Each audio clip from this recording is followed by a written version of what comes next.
Today, we're diving into a crucial skill for navigating the digital age: how to spot political propaganda on social media. Our discussion builds on insights from an essay focusing purely on self reliant recognition techniques. That's precisely it. With trust in institutions, including media watchdogs, at an all-time low for many, and propaganda often disguised as official or verified information, the real skill becomes training your own radar. It's about detecting patterns in content, delivery, and context directly on platforms like X, Facebook, or LinkedIn. No third-party checkers needed, just your eyes, logic, and a few quick mental checks. It sounds almost too simple. We're bombarded with so much information.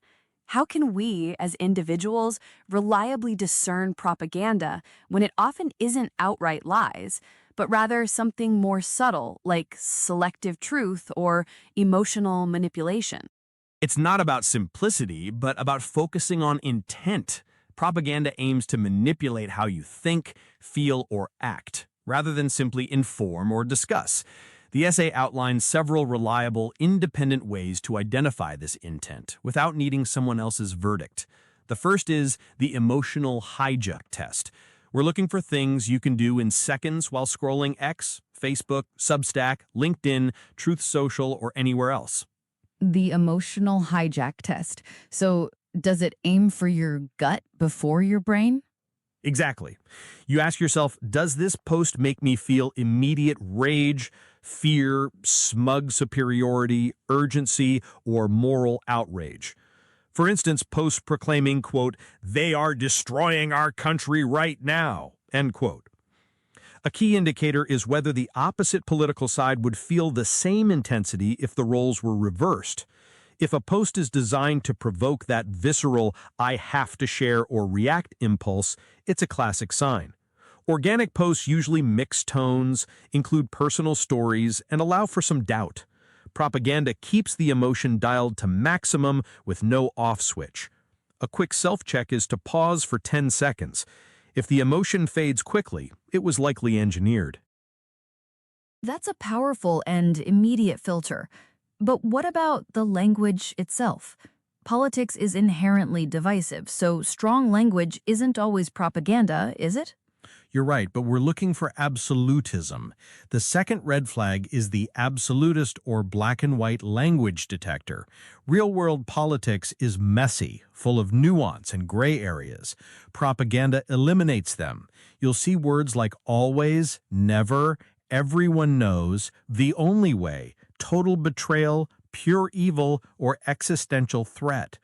Issues are framed as one villain versus pure heroes, such as, quote, "The elite cabal is rigging everything," end quote, or "Our side is the last hope for freedom," end quote.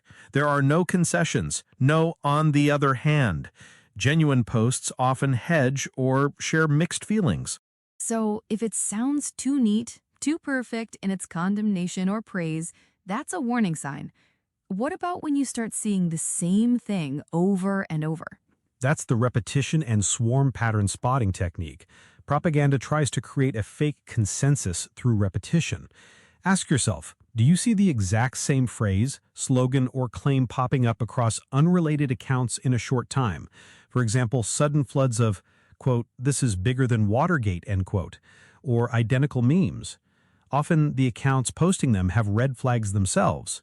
New profiles, no personal photos, generic bios, or bursts of identical content. It feels like a wave hitting your feed all at once, especially during controversies. Organic spread is slower and more varied. That points to coordinated efforts, which certainly aligns with the idea of manipulation. And it often seems like these campaigns need someone to blame. Precisely. That's the scapegoat or us versus them framing. Propaganda thrives on division. Does the post blame one group? Immigrants, billionaires, woke people, MAGA, politicians, or media for complex problems without evidence or nuance? It paints us as victims or heroes, and them as monsters, often with dehumanizing labels. There's no discussion of shared responsibility or systemic issues. It's always someone else's fault. Genuine posts usually explore multiple causes or focus on solutions rather than pure blame. It's easy to fall into that trap, to simplify complex issues down to a single villain.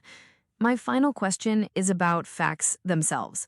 Propaganda can twist facts or leave out crucial details. Yes, and that's the missing context or cherry-picking check. Propaganda omits inconvenient facts. Does the post show only one side of a quote, video clip, or statistic? For example, a 5-second clip that looks damning but ignores what came before or after. Claims often feel too perfect or convenient for one narrative. You'll find no links to originals, or links go to low-effort pages or memes instead of primary sources like full videos or official statements.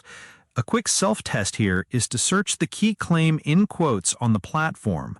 Do you see counterexamples or fuller context from other users quickly? These are incredibly practical tools for anyone scrolling through their feeds. It empowers individuals to develop their own critical thinking skills rather than relying on external validation. Thanks for breaking these down, Alex. My pleasure. The goal is to make people their own best defense against manipulation. If this episode helped you sharpen your own radar for propaganda, consider sharing it with a friend.